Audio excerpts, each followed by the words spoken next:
সুপ্রিয় শ্রোতা বন্ধুরা, গোপাল ভাঁড়ের গল্প শুনতে কে না ভালোবাসে।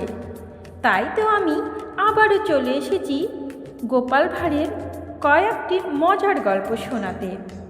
প্রথম গল্প, গোপাল ও মা কালী। শুনতে থাকুন। গোপাল একদিন পাশা খেলতে খেলতে দাঁতের যন্ত্রণায় ভীষণ কষ্ট পাচ্ছিল। অসম্ভব যন্ত্রণা যাকে বলে।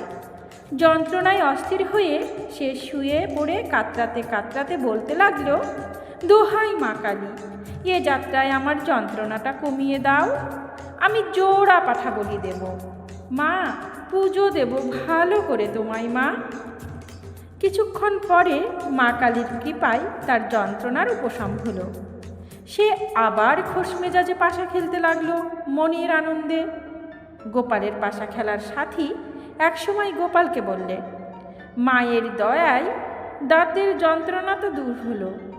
মায়ের কাছে তাহলে জোড়া পাঠা বলি দিচ্ছ তো? মনের বাসনা, পাঠা বলি হলে বলির মাংস খাওয়া যাবে।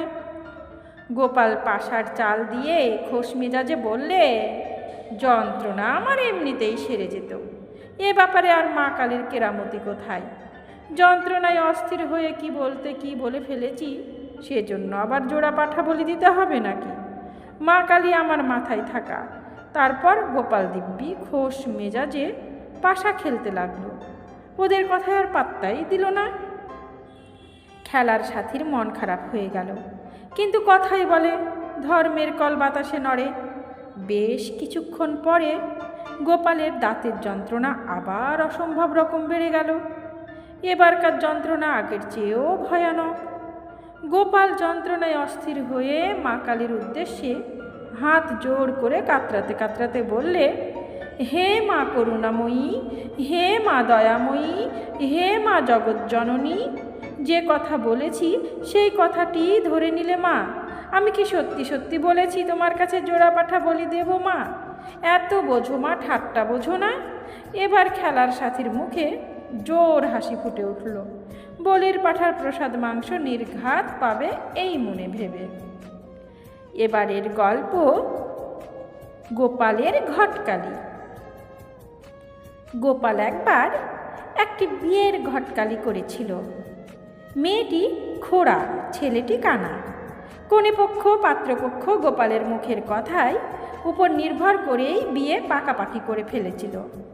কনেপক্ষ জানে না যে বর কানা, আবার পাত্রীপক্ষ জানে না যে মেয়ে খোড়া।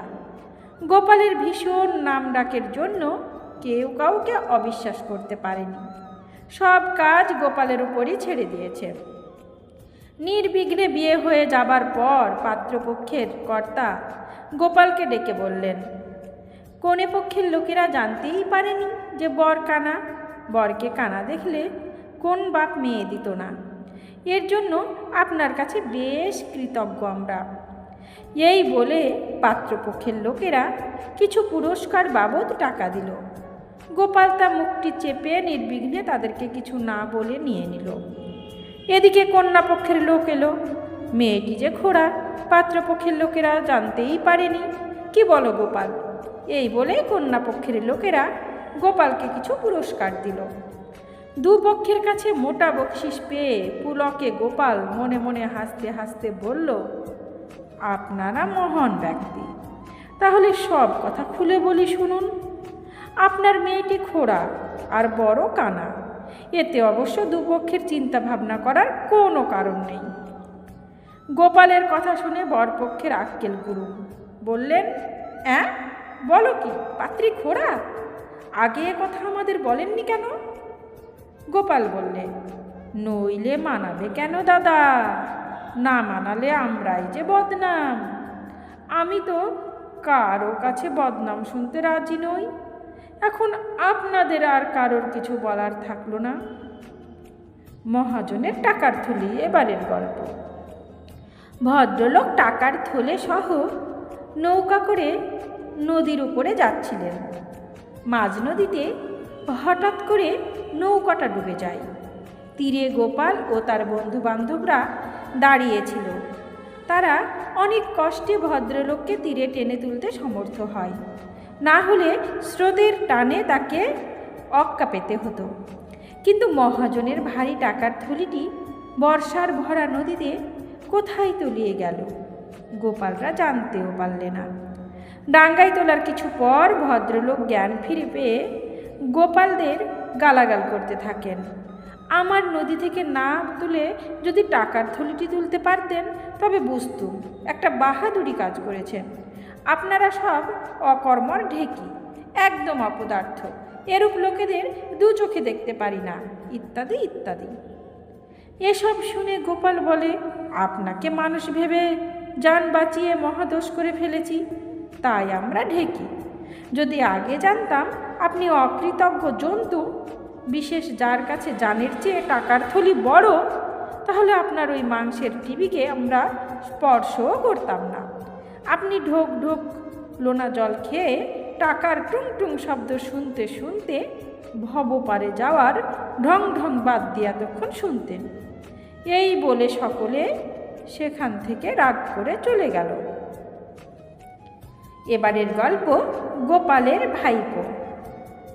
গোপালের ভাইপো গোপালের মতোই শেয়ানা, তবে গোপালের মতো বুদ্ধি করে এত পয়সা রোজগার করতে পারত না। মহারাজ কৃষ্ণচন্দ্রের আর্থিক আনুকূল্যে গোপাল পাকা বাড়ি তুলেছিল, কিন্তু তার ভাইপোর পক্ষে তখনও পাকা বাড়ি তোলা সম্ভব হয়নি। কুড়ে ঘরেই বাস করতে হতো তাকে। লোক দেখানো বুদ্ধি কম থাকার জন্য পয়সা রোজগার করত কম। গোপাল একদিন তার পাকা বাড়ির ছাদে দাঁড়িয়ে গড়গড়া টানতে টানতে তার ভাইপোকে ডাক দিয়ে বলল, ওরে হাবু, এই অসময়ে বাড়ির ভেতরে বসে কি করছিস রে? এদিকে আয়, আমি ছাদে বসে আছি, তোকে একটা জিনিস দেখাবো। গোপালের ভাইপো হাবু বাড়ির ভেতরেই ছিল। গোপালের ডাক শুনতে পেয়েও সেদিন বাড়ির বাইরে বেরোয়নি বা গোপালের ডাকে সাড়া দেয়নি, কারণ সে বুঝতে পেরেছিল যে তার কাকা তাকে সহসা ডাকে না।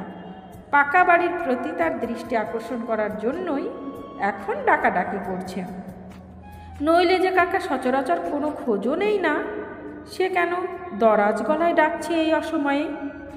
গোপাল কাকার খোঁজ নেওয়ার কোনো প্রয়োজন ভাইপোর নেই। ভাইপো এই সিদ্ধান্ত মনে মনে নিয়ে নিঃসাড়ে চুপচাপ রইল। গোপালের কথায় কান দিল না বা ছাদে গেল না।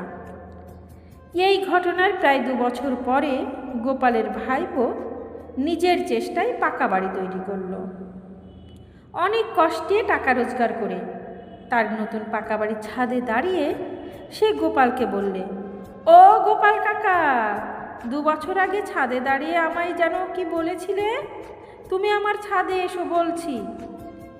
গোপাল সেদিন বুঝতে পারল যে তার ভাইপো বোকা নয়, ভালো মতোই শেয়ানা হয়েছে দেখছি, নইলে 2 বছর পরে কেউ আবার সাড়া দেয়? গোপাল তখন মনে মনে তারিফের হাসি হাসতে লাগলো, আর ভাইপো বেশ শেয়ানা হয়েছে দেখো। এবারের গল্প গোপালের দাবা খেলা। গোপাল মাঝে মাঝে কারো না কারোর সঙ্গে নিজের বাড়ির দাওয়ায় বসে দাবা খেলত। গোপালের সঙ্গে দাবা খেলার জন্যে প্রায় কেউ না কেউ 2 মাইল দূর থেকেও হেঁটে আসতেন। অন্তত এক বাজি খেলতে না পারলে অথবা কারো সঙ্গে দাবায় হেরে গেলে গোপাল সে রাতে মোটেই ঘুমাতে পারত না। সারা রাত বিছানায় শুয়ে শুয়ে শুধু ছটপট করত। দাবা খেলায় ভীষণ নেশা গোপালের বলতে গেলে। দাবা খেলার সময় গোপাল বাহ্য জ্ঞানী হারিয়ে ফেলত। একদিন গোপাল দাবা খেলছিল, আর এক চাল দিলেই কিস্তি মাত হয় আর কি। এমন সময় বাড়ি থেকে একটা চাকর ছুটে এসে খবর দিলে, বাবু তাড়াতাড়ি বাড়ি চলুন, কর্তামাকে সাপে কামড়েছে, কর্তামা ভীষণ কষ্ট পাচ্ছেন, ডাক্তার আনতে হবে। গোপাল তখন দাবার নেশায় এমনই মত্ত যে চাল দিতে দিতে চাকরকে বললে, কাদের সাপ, কার হুকুমে কর্তামাকে কামড়ালো? সাপটার বিরুদ্ধে রাজার দরবারে নালিশ ঠুকে দিয়ে এখনই ছুটে চলে যা, একটু পরেই আমি যাচ্ছি। চাকর বেচারা কর্তাবাবুর কথা শুনে হা করে দাঁড়িয়ে রইল। গোপালের পাঞ্জাবি। গোপাল নতুন পোশাক করিয়ে এনেছে। কাল রাত্রে তার বিয়ে। এই পোশাক পরেও গোপাল বিরক্তিভাবে তার মাকে বলল, জানো মা, দর্জি বেটা আমার পাঞ্জাবিটা লম্বায় 2 ইঞ্চি বড় করে ফেলেছে। পরদিন সকালবেলায় গোপাল জিনিসপত্র কেনাকাটা করবার জন্যে বেরিয়ে গেল। তখন মায়ের মনে হলো গোপালের পাঞ্জাবিটা 2 ইঞ্চি লম্বা হয়েছে, কেটে ঠিক করে দিলে হয়তো। তিনি কাউকে কিছু না বলে উপরে উঠে গেলেন এবং ছেলের ঘরে বসে পাঞ্জাবিটা নিচ থেকে 2 ইঞ্চি কেটে বাদ দিয়ে দিলেন। তারপর কাটা মুখটা সেলাই করে রেখে নিচে নেমে এলেন। গোপালের বাড়িতে ছিল 2 বোন। গত রাত্রিতে খাওয়ার সময় দাদার মন্তব্য তারাও শুনেছিল। ওই রকম বেমানান লম্বা পাঞ্জাবি পরে বিয়ে করতে গেলে দাদাকে দেখে সবাই হাসবে, এই জিনিস তাদের সবার অসহ্য মনে হলো। কিন্তু কেউ কাউরে নিজেদের মনের কথা খুলে বলল না।